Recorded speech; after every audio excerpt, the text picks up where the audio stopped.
Salut à tous, c'est Jug, bienvenue sur The Wargame Syndicate. On se retrouve aujourd'hui pour le 41e épisode de la série Charge Auto Échaffe Ratée.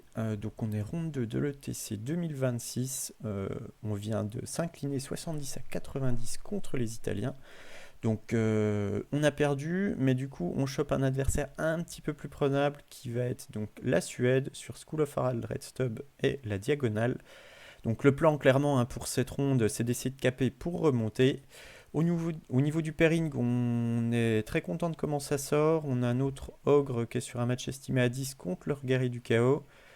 On a tout le monde qui est en vert derrière, sauf Joss qui est sacrifié sur leur joueur démon et on est à 89 en estimation finale. Donc pas trop mal. Moi je tombe contre Robin, donc qui nous joue des Undying Dynasty avec un Master Divination, 2 architectes pour la régène, 30 squelettes boucliers, 2 fois les enfouis, 27 archers, le close avec 8 et 6 Shapti Halbard, 6 archers, 4 archers en Shapti, 3 stalkers en bouche, la casquette. Alors comment j'estime ce match ? Je pense que c'est du vert, typiquement j'ai quand même tout ce qu'il faut pour enfoncer des packs de Shapti, la quête va partir dessus, donc on va lui foncer dessus, on va essayer que ça soit sanglant. Il va juste falloir faire attention au scénario et aux embuscades, mais normalement c'est un match qui se gagne bien. Il faut aller vite au cac parce que je sais que Augury devient vraiment très pénible en fin de partie. Et sachant qu'il a en même temps relance touche et attaque divine, on veut vite gagner les corps à corps avant que ce sort-là devienne vraiment problématique. Allez, c'est parti. Donc, mon adversaire va gagner le choix du côté. Il va choisir le côté suivant. Pourquoi ? Parce que tout simplement, il a 4 décors dans sa zone et moi, je n'en ai que 3. Il va choisir de tuer en secondaire soit la quête, soit les pénitents. Moi, je vais choisir tuer 3 bannières. Au niveau de son tirage de sort, en divination, il va tout prendre sauf le 6 là, la time bomb. Il aura aussi le plus 1 en endurance. Il aura en gros 5 sorts divi sauf le gros blast et puis il a son héréditaire. Son arche va prendre les 2 blasts, donc Soul Blight et Thunder and Lightning. De mon côté, je vais prendre mon setup de close, donc encore comme d'habitude, Stone Skin, le soin, l'héréditaire en bout de spell, relance touchée, random move. La quête choisit évidemment les Shapti archers, et puis c'est tout en fait. Bon, alors... Là, je vois qu'il a choisi le bon côté, évidemment, pour gagner le scénario. Donc, ce que je me dis, c'est qu'en fait, il va falloir setup une agression très très rapide sur ce champ. Alors, ces 8 Shapti Halbard, ils ont une bannière de feu. Donc, en fait, je me doute qu'ils vont être dedans, je me doute qu'ils vont être en face. S'il veut jouer le scénar, en tout cas. C'est son unité, on va dire, c'est l'endroit logique où il a envie de les déployer. Du coup, il faut en fait que j'ai un contre à ça. Et en gros, là, l'idée, c'est de setup une agression où en fait il va pas pouvoir parce que en fait le problème c'est que si jamais en fait je ne charge pas T2, après il y a les embouches qui sortent, on va commencer à se faire chaffer, ça va être compliqué. Donc en fait il faut que je setup une agression sur ce champ pour envoyer ma quête dedans, enfin envoyer une unité dedans, peu importe laquelle en tout cas, mettre un petit sabot donc dans ce champ, et il faut en même temps que les Shapti ne puissent pas me charger directement. Donc en gros, je mets les naïades qui ont prévu d'aller chaffer si jamais ils se mettent dedans. La quête est derrière. Là, on a les pénitents qui vont en fait agresser aussi le champ. Et les royaumes qui vont agresser le champ aussi. Voilà. Ça c'est le plan, on va dire, pour jouer le scénar. Après, on a le chausson ici qui va prendre ce décor. Les Hordes Warden qui prennent celui-là. Les auteurs de Warden qui prennent le mur. Et du coup, en fait, mon idée, c'est qu'il va en avoir 3. Je vais en avoir 3. Et on va se disputer celui-là. Et en fait, on va être dans un setup où je vais avoir des charges T2. Forcément. S'il joue le scénar en tout cas.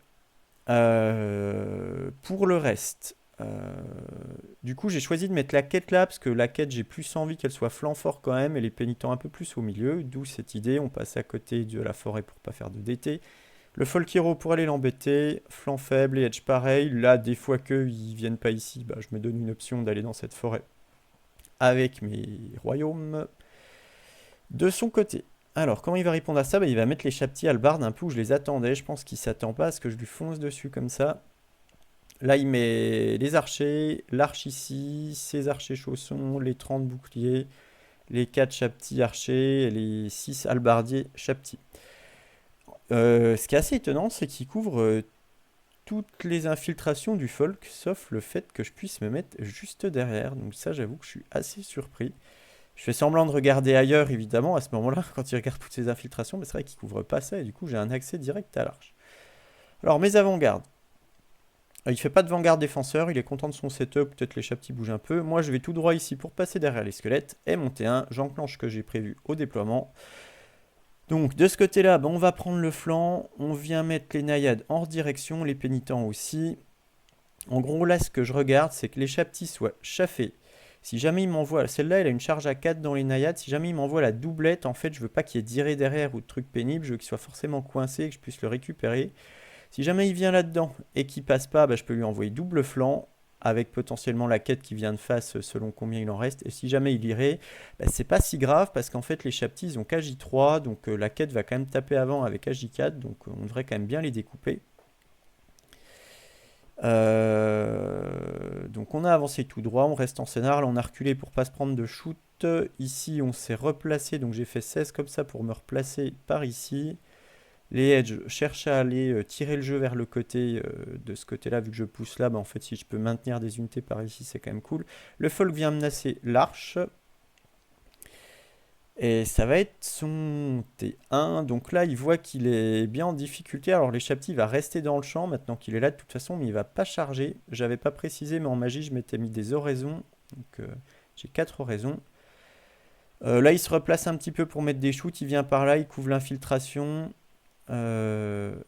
Et donc ça va être sa magie. Alors moi je vais mettre une oraison commandement 9 ici. Je me dis des fois qu'il me fout un soul blight dedans parce qu'en fait mon idée c'est plutôt de dissiper des boosts là-dedans pour être sûr de lave.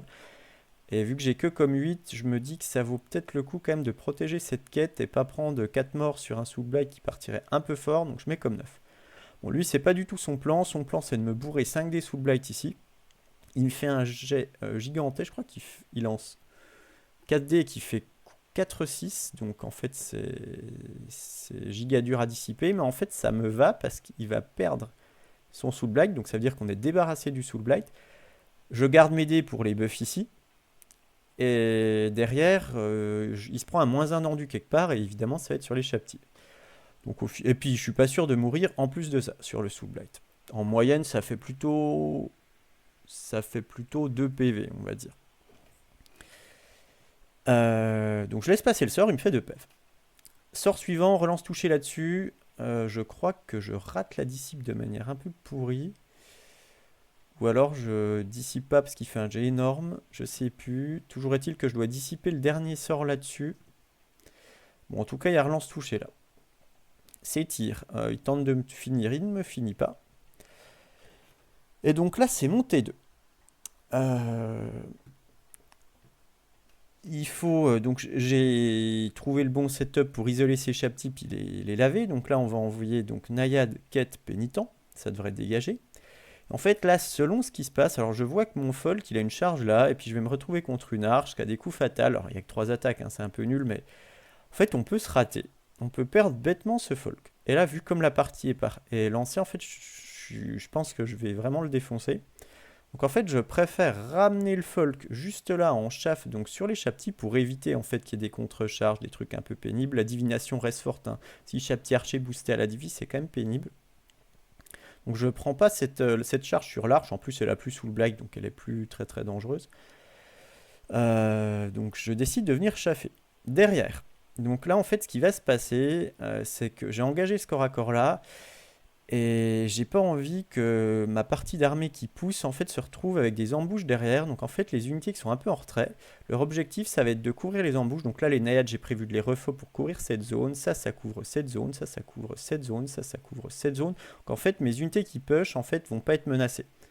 J'ai pas envie que les stalkers viennent me tirer dessus. En fait s'il vient il va tirer une fois, après je le charge. Et les naïades ici regardent derrière pour protéger un peu cette zone-ci. Là j'avance un peu hors de portée. Ici on a une infiltration possible entre les deux. Je me dis pourquoi pas, on va voir ce qu'il fait. Mais là en fait, vu que le chausson va être en danger, une fois que je vais sortir des ouches, il va peut-être reculer. Et selon ce qu'il fait avec ça, j'ai peut-être une charge un peu en zigzag là-dedans. Donc je me dis c'est pas mal. Et au pire si jamais il me bloque, bah, en fait je vais me barrer, puis je fuirai la charge. Et puis c'est pas très grave. Là on est hors de portée et on cherche toujours à étirer le jeu par ici. Magie, donc les oraisons, je pense que je mets un vue à 5 sur la quête. Je mets plus de Dove casse la parade sur les pénitents, puisque ça Def 4 c'est Chapti. En magie, je sais plus si Grid les disciples ou je fais des jets de port, mais toujours est-il que je crois que je vais avoir relance touchée sur la quête et Stone Skin. Alors vu qu'il est dans le champ, il relance quand même blessé face au Stone Skin, donc c'est pas non plus miraculeux. Mais bon, je suis quand même dans un setup très très bon. Là, je vais lui taper dessus, mais je crois que de mémoire, ça va pas être terrible. C'est-à-dire que je vais pas wipe tout le monde.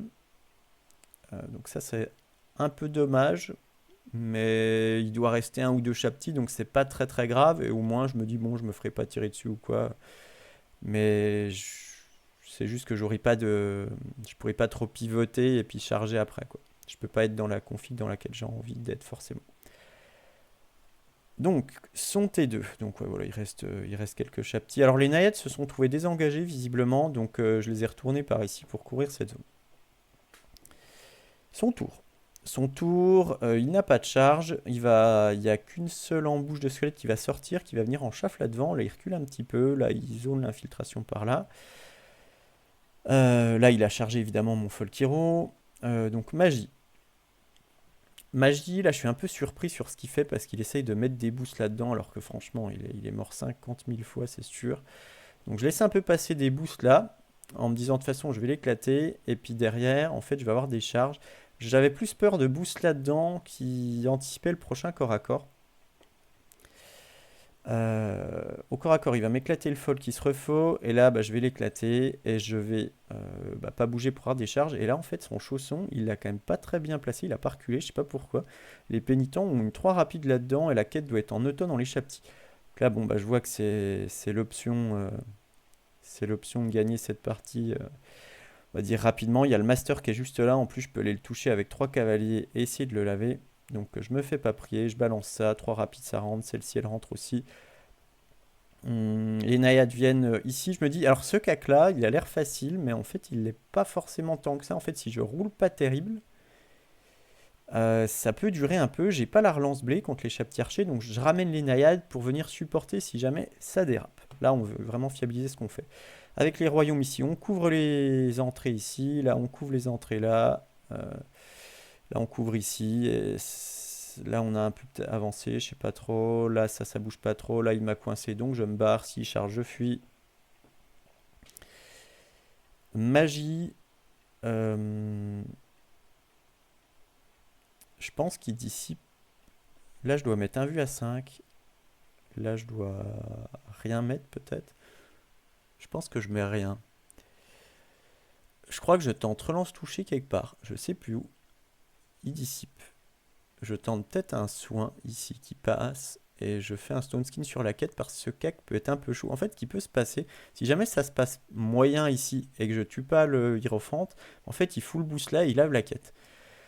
Donc, je commence par ce cac. Les trois chevaux se viandent complètement sur le hero. Donc là, je me dis, oula, un peu pénible, mais par contre les trois cavaliers mettent full touche et blé, donc on dégage le Hierophant, il n'y a plus de magie. Là au moment où le Hierophant tombe, je me dis bon maintenant c'est plus qu'une question de temps pour le terminer, il a plus de magie, on va y arriver.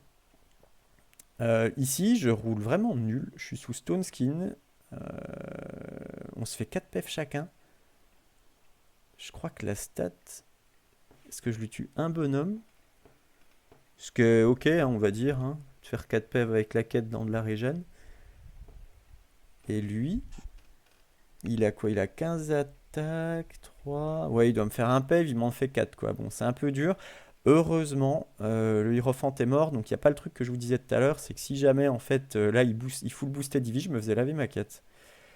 Heureusement, j'ai tué le Hierophant, donc bon, on est dans un cas qui peut être un peu tendax, mais au moins il aura pas de boost, et puis je vais ramasser derrière, donc au pire je perds la quête, mais on devrait s'en sortir. Son tour 3, son tour 3 il vient en contre-charge, il dit ici pour aider ses potes. Ici il s'est replacé, aucune de ses embouches rentre, ça c'est bien sympathique de sa part quand même. Ici il s'approche pour menacer mon flanc, il me laisse une 3 je crois, une charge à 3. Bah, magie, il a plus que Thunder and Lightning, un bourré à 5D dans des naïades. Bon, il les serrasse un peu à chaque tour, il me grattera un peu d'épave. Corps à corps ici, je sais pas, je perds peut-être même pas parce qu'en fait j'éclate tellement les archers que c'est pas très grave ce que me font les chaptis. Ici, il me tue un mec, je crois. Et moi je lui rebourre un peu des dégâts, donc ça va, on a tenu ce tour-là, la contre-charge arrive, on va s'en sortir. Les naïades arrivent, là, bah, vu que les embouches sont pas sorties, on couvre toutes les entrées en fait possibles derrière ma ligne de push. Les Edge Knights se sont barrés sur ce côté, vu qu'il m'a laissé la place. Euh, Au CAC, je vais terminer ça. Là, j'ai une irée à 5 que je vais rater. Et ici, en fait, il se passe un truc un peu rigolo. C'est qu'en fait, je me trouve avec leur trait des pertes. En fait, je suis de face et de flanc. Donc, j'ai que deux cavaliers qui peuvent taper dans l'architecte. Bah, j'ai tué tous les archers. Et du coup, en fait, je suis coincé. Je peux pas refaux et je suis bloqué comme ça. Donc, c'est pas terrible. Après, j'ai quand même beaucoup de PV. Donc, ça devrait aller. Excusez-moi. Ça devrait aller. Euh, Je dois lui gratter peut-être un PEV ou deux dans son machin là. Je sais plus trop. Puis là, il faut se dire que son armée commence à dépop aussi parce que le master est mort. Ici, on finit de laver, je l'ai dit. Donc après, ça va être son T4. Son T4, il décide de pas venir. Ici, là, je me suis refait. Il voit qu'il va se faire ramasser. Là, toutes les embouches sortent cette fois. Il décide de me château cette unité et de la coincer. Bon, en vrai, ça me va. Je suis en train d'éclater tout le reste, donc c'est pas trop grave. Au corps à corps, je crois que je finis l'architecte et que je me retourne. Euh, Monter 5, j'enclenche pour éclater ça, j'enclenche là pour éclater ça. J'ai pas précisé, mais School of Harald, je décide de le mettre au milieu, donc là où je mets toutes mes scorings. Là, je me replace un peu pour faire face-face. En gros, faut que tu envoies les ouches, et puis du coup, je fuis la charge, et puis tu feras rien T6.